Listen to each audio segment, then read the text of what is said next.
My name is Aaron Rivera, Hutchinson Community College, SH101866093.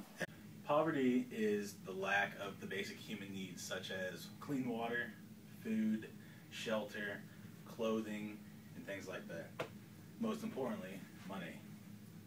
Now, poverty is in another form such as relative poverty, where you are just more poor, you have less stuff than the people that live near you. Poverty before the 1900s wasn't much different than we see it as today. It's just now there is a larger gap between the wealthy and those that live in poverty. 3/4 of the people that lived in Europe during this time were not able to pay taxes because they just didn't have enough money. And more than half of them lived off of charity. Today, poverty is caused because of the rising food costs. Since 2007, food costs have been on the rise pretty steadily. Those that don't have a lot of money aren't able to afford food as well as those that do have a lot of money. So they tend to eat cheaper food, such as fast food, things like that, and they think that this is saving them a lot of money. But in the future, it's going to cost them more on the bills, like hospital bills and things like that, because the food they're eating is not a very good quality. And those that have a lot of money are actually not spending as much money on their food, which leads into the healthcare costs. They're spending more money trying to keep themselves, keep their care up to those that have a lot of money, which they can't really do because it just costs so much.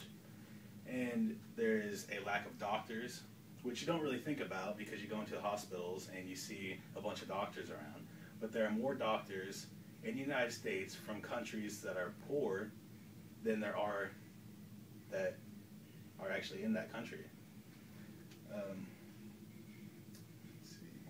And also, we just have too many people in the United States, or not just in the United States, in the whole world. At the current rate that we are going right now, we can only support 1.52 billion people, and there is more than 6.5 billion people in the world. And by 2040, we'll have more than 9 billion people in the world, and there's just not enough to go around. So to fix this, we need to teach the people that are living in these poverty-stricken places to not have too many kids to where they can't provide for their kids. We need to teach them about the violence that's going on in their countries and how to get out of those situations, and how to take care of themselves, personal hygiene, and things like that. We also need to send some monies there and send whatever we can just to help these people out.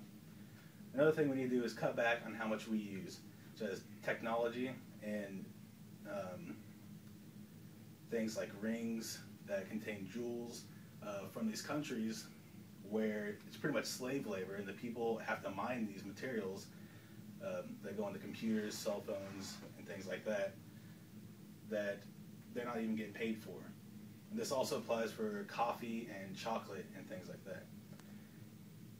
And the reason why we should do this is because all people deserve to have a certain quality of life, and no one person is going to be should be more well off than someone else if they could be able to help those people.